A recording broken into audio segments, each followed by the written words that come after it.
Assalamualaikum warahmatullahi wabarakatuh. Saya mohon maaf nih ya, akan ada slide yang kok nggak bisa. Nah, ya. Jadi saya akan berikan sedikit tentang tanggapan saya. Ini terima kasih kepada 3 pembicara ya, dari Pak Wamen, kemudian Pak Tri Hadi, dan juga dari Prof. Direktur utamanya BPJS yang luar biasa. Semua memberikan saya rasa gambaran yang cukup baik ya. Cuman memang saya coba mengkaji kembali bahwa memang filantropi itu sebetulnya kan kita harus tahu juga dia mereka apa ya. Dan saya mungkin tadi agak harus kita bedakan dengan CSR ya. Saya rasa ini penting karena CSR itu hubungannya dengan corporate. Sedangkan filantropi itu lebih banyak ke arah perorangan atau harapannya dia tidak mengharapkan kembali sebetulnya ya. Tapi kalau CSR itu adalah bagian dari suatu corporate untuk apa namanya memang persyaratan untuk suatu perusahaan.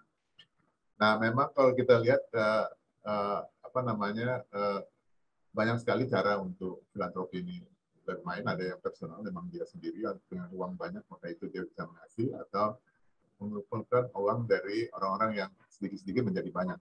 Tapi dari itu yang penting niatnya. Ya, dapat dilakukan dengan berbagai teknologi, bisa digital donation, ini yang sekarang terkenal sekali ya. Karena dengan adanya pandemi ini ternyata orang kalau nyumbang, kalau dulu ya jalan ke supermarket bisa ada uang dia sumbangkan, tapi kalau sekarang udah lewat digital, jadi lebih banyak. Dan perusahaan juga bisa melakukan filantropi, saya sampaikan, tapi beda dengan apa yang saya sebutkan tadi dengan CSR. Jadi sebenarnya Indonesia sudah biasa ya menerima sumbangan filantropi. Untuk negara juga sudah ada. Kita tahu Global Fund itu filantropi punyanya Bill Gates ya, dan dikelola dengan sangat baik ya, dan profesional sekali. Biaya untuk memanage uang sebesar itu kita dapat sekitar 200 juta dolar ya. Itu hanya menggunakan dana 0,3% atau 0,6%, tergantung dari berapa tahun ya, yaitu diambil segitu hanya untuk pengelolaan. Jadi memang banyak pengelolaannya lewat apa namanya online ya, tidak dilakukan, tidak perlu datang, apalagi sekarang dengan COVID ini mereka tidak perlu datang, tapi dilakukan benar, dikirim laporannya, nanti laporannya diberikan dan kemudian bisa diberikan lebih lanjut atau tidak. Dan mereka tidak hanya pemerintah, walaupun memberikan kepada pemerintah, tapi bukan pemerintah yang diberikan, tapi kepada semua pihak yang dianggap memang membutuhkan. Ya. Nah tadi kalau kita bicara insentif pajak, kan sebetulnya ada ya. Untuk kesehatan juga ada Pak. Jadi di situ disebut di bawahnya klausul sosial. Nah ini susahnya di sini ya. Di sini emang perlu seorang ahli yang bidang perpajakan, konsultan pajak yang untuk memasukkannya sehingga kita bisa dapat insentif. Ini pengalaman dari teman-teman saya memang harus ada yang jago katanya untuk masukin supaya dapat tax exemption dan lain-lainnya. Ya mungkin kalau exemption masih bisa ya, tapi untuk deduction itu memang perlu suatu keahlian untuk dapat masuk. Tidak mudah ya, karena harus terkait dengan organisasi nirlaba. Jadi harus dengan yang menerima siapa. Jadi kalau menerimanya orang ya siapa si Badu atau apa, itu tidak boleh dimasukkan. Dan ini cara dimanfaatkan, saya aja nggak pernah pakai ya. Padahal kita juga sering memberikan sumbangan, tapi ya nggak pernah pakai karena sulit emang. Ya. Jadi memang saya setuju, memang perlu diperbaiki sistem perpajakan sehingga insentif untuk lembaga atau perorangan ini bisa maju. Jadi memang dalam itu. Tapi nah Indonesia ini kenapa penting saya lihat, karena Indonesia ini termasuk tadi saya mengutip Pak ini aja Tri Hadi, itu memang termasuk katakanlah pendonor tertinggi ya secara masyarakat gitu ya, kita bukan secara uang tapi orang. Jadi ada nih namanya Charity Aid Foundation ya. Ini sangat terkenal. Dia mengadakan indeks setiap tahunnya, dia mengadakan indeks World Giving Index yang tadi disampaikan oleh Pak Tri juga. Ada 3 apa namanya cara, yaitu dia memberikan uang, dia ikut membantu orang lain, bisa memberikan beasiswa dan lain-lainnya, dan kemudian dia menyumbangkan tenaga yang sukarelawan dia kerja masuk. Ini ada 3 ini yang atasnya apa namanya, yang ini uang, yang ini adalah bantuan, kemudian ini adalah bagaimana mereka meluangkan waktu dia. Nah, Indonesia ini udah 2 tahun ini, 2018 sampai 2021, mohon maaf, itu menjadi yang nomor 1. Ya. Karena memang budayanya Indonesia begitu ya, kita 80% Muslim, itu katanya mesti zakat, Bang. Zakat fitrah dan 2,5% paling enggak. Jadi kalau umumnya semuanya kita ambil data, ini analisis mereka, pastinya mereka akan menyumbang. Dikit atau besar, itu tergantung dari kemampuan. Dan survei ini dilakukan 1,6 juta penduduk dunia, ya, Indonesia masuk. Dan dibandingkan tahun 2018, kita naik 10%, lebih tinggi ya. Luar biasa, jadi ke Indonesia nomor 1 terus ya. Walaupun duitnya ya dikit ya. Cuman, nah, anehnya dalam masa pandemi ini memang negara-negara maju agak rendah nih, turun dia. Karena lockdown ya. Jadi ada perusahaan yang memang tidak mampu, tadi disampaikan oleh Pak. Ya. Itu menunjukkan memang turun mereka. Tapi negara-negara yang kurang maju malah banyak, karena banyak orang-orang kaya nggak bayar pajak kali ya. Terus habis itu mulai memberikan sumbangan, mereka merasa. Nah, dari seluruh yang diberikan ini benar-benar dari penelitian Candid ya, mereka menghitung berapa sih dalam masa COVID ini yang disumbangkan, mereka track. Jadi nggak tahu jumlahnya benar atau enggak, tapi ini kebanyakan lah. Itu 20,2 billion. Kita cuma mau kasih gambarnya aja, ya, dolar, ya. Di mana ya kira-kira 300 triliun lah ya. Nah, 44% diberikan oleh korporasi, sisanya oleh komunitas personal. Nah, kalau ditelusuri mereka berikan kemana? Nah, ini yang kita mesti lihat. 63% tidak jelas. Maksudnya itu karena diberikan perorangan, jadi tidak ada datanya gitu diberikan. Kalau dia berikan ke si Untung atau si siapalah Badu dan lain-lain, itu tidak ada catatannya. Jadi sehingga catatannya agak sulit diberikan. Nah, sisanya pada komunitas dan personal tadi ya. Jadi 56% itu memang kebanyakan pribadi. Jadi cenderung ke arah sana. Maka itu kelihatannya kalau ditanya orang-orangnya dia nggak banyak nyumbang. Ya. Lockdown menyebabkan pendapatan turun sehingga donasi untuk ini perlu pemikiran yang dalam. Selain itu juga waktu lockdown yang dilihat hanya lingkungannya dia. Jadi dia lihat nih ada misalnya Amerika, dia lihat orang-orang komunitas orang yang berwarna ini kok bermasalah, jadi dia bantu. Ya, dia nggak mikirin Indonesia, Indonesia mikirin sendiri. Gitu. Nah, selain itu juga akhir pandemi kita lihat apa yang terjadi di negara kita juga banyak informasi yang tidak keluar. Tadi yang disampaikan oleh Prof. Gufron itu bagus banget. Ada perbaikan ini. Tapi kita belum dengar. Mungkin karena tadi ya belum diumumkan. Makanya kita ingin bantu juga. Jadi orang-orang yang ini mungkin nanti ya harus juga ada bukan hanya kebutuhannya aja, tapi juga bagaimana itu disalurkan sehingga jelas gitu ya. Tadi Pak Trihadi benar-benar menggambarkan bahwa memang perlu audit yang benar sehingga dapat diberikan. Demikian juga Pak Wamen tadi menunjukkan bahwa kalau Kemkes sih auditnya bagus ya. Cuman ini perlu banyak ya. Kita lihat waktu donasi ke rumah sakit banyak sekali, mulai dari APD dan Alkes, mereka berlomba-lomba ya. Waktu ada satu orang kaya kasih 40 miliar, langsung yang lainnya juga nggak mau kalah. Kasih 90 miliar, ada yang ini. Cuma ada yang ingin disampaikan ke masyarakat, ada yang nggak pingin. Jadi ada yang diam-diam aja tapi nyumbang gitu ya. Sehingga memang kedengarannya kok nggak banyak, tapi kalau kita lihat banyak sekali ya. Kalau lihat data mungkin besok akan dipresentasikan berapa besar yang diberikan kepada pemerintah saja. Nah, filantropi daerah pandemi COVID ini memang agak beda dengan masa non-pandemi, tadi saya sampaikan ya.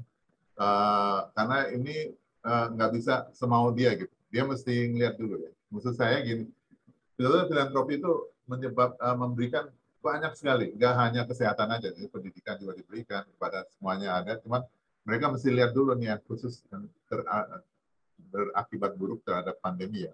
Akibat pandemi mereka menjadi buruk. Ini contoh aja di rumah sakit misalnya ada yang memberikan dari filantropi 114 item. Ternyata hanya 16 yang sesuai dengan kebutuhan. Yang lainnya enggak. Jadi misalnya gini, rumah sakit itu bilang saya butuh tempat tidur nih. 16 tempat tidur. Nah, dibelikan tempat tidur, tapi tempat tidurnya tidak sesuai dengan spesifikasi yang dia minta. Mereka kira, oh pokoknya kalau saya sudah sampaikan, maka akan dibelikan ini. Padahal filantropi itu belum tentu tahu tempat tidur yang kayak apa dibutuhkan gitu ya.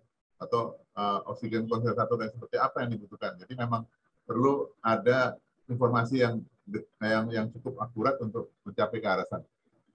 Sulit juga mencari kebutuhannya. Saya sering diteleponin oleh filantropi, Pak, saya mau beli ini tapi kok susah banget. Saya mesti import sih. Nah, segala kayak gitu. Kata ya kebetulan punya koneksi banyak dan duitnya banyak, pasti bisa import ya. Tapi yang sedang-sedang itu mereka gimana saya mesti beli, gimana? Ternyata yang tersedia yang mahal, kemudian belum tentu kualitasnya baik ya, dan tidak bisa bermutu gitu, tidak sesuai dengan kebutuhan rumah sakit. Ya. Belum lagi beli alat kesehatan, kita nggak tahu maintenance-nya tidak apa. Jadi mudah-mudahan ya bisa berangsur, tapi nanti akhirnya kan akan menjadi takutnya jadi beban rumah sakit kalau kita maintenance-nya ternyata sulit. Jadi ada banyak unsur yang mesti disampaikan kepada filantropi supaya mereka tuh nyumbangnya juga enak. Dia juga tahu, oh saya nyumbang tuh bermanfaat. Karena mereka pasti nyumbangnya karena hal itu ya.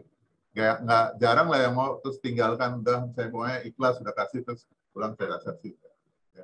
Pasti mereka juga ingin lihat hasilnya waktu saya membantu. Nah, kemudian ya kita tahu rumah sakit terlalu sibuk untuk kasih itu semua. Nah itu diharapkan ada suatu badan atau lembaga yang bantu emang memberikan informasi itu. Ya.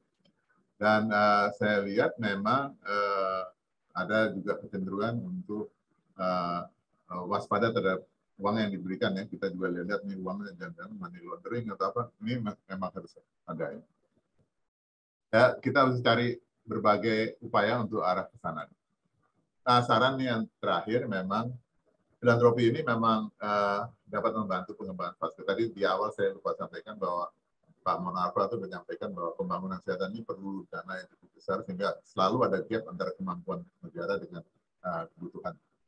Nah, filantropi itu bisa bantu vaskes dan faktor sosial dalam keadaan normal maupun bencana. Bisa aja. Yang penting kita buat sistemnya yang bagus. Sistem sudah ada. Sebetulnya ya sebagian sistem sudah ada. Saya nggak bilang kita nggak ada sama sekali. Ada. Yang perlu diperbaiki. Ya. Perlu dibantu ada regulasi yang lebih baik lagi.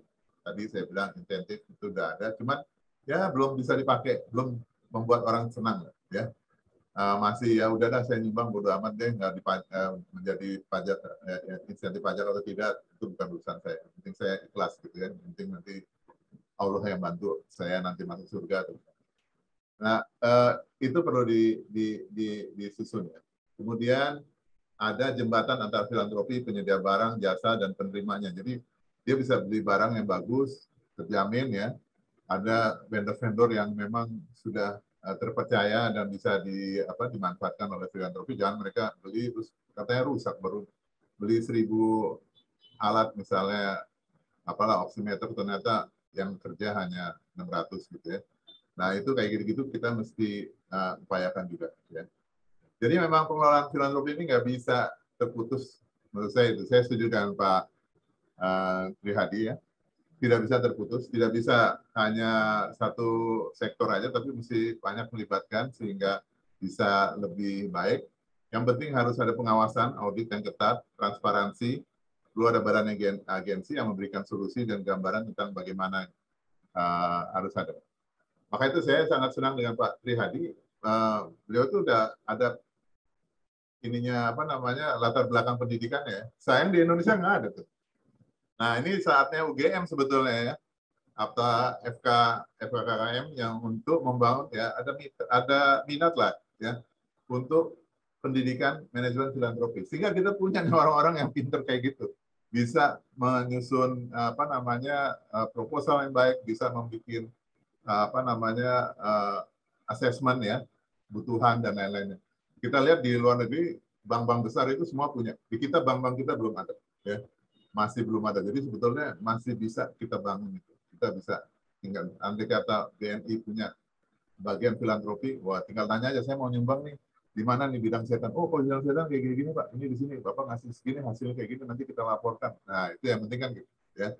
Misalnya tadi Pak Gufron bilang saya mau BPJS bisa nyumbang untuk yang tidak bisa meneruskan iuran gitu ya. Itu bagus, tapi kalau andai kata bisa dikelola baik sehingga yang nyumbang itu tahu oh si Fulan nih yang saya sumbang dia akhirnya bisa sehat, bisa apa, ada informasi kayak gitu timbal balik kepada Sama kayak kita kalau nyumbang apa namanya beasiswa kepada di Afrika atau apa, kita bisa lihat dia tambah pinter atau enggak ya kayak gitu. Jadi wah rasanya lebih senang dan ingin bantu.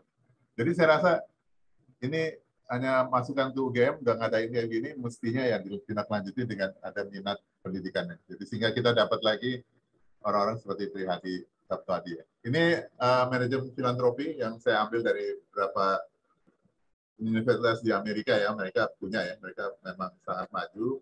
Dan kalau mau ini sebetulnya ini campuran antara MBA dan juga pembiayaan. Jadi sebetulnya bisa aja dilakukan.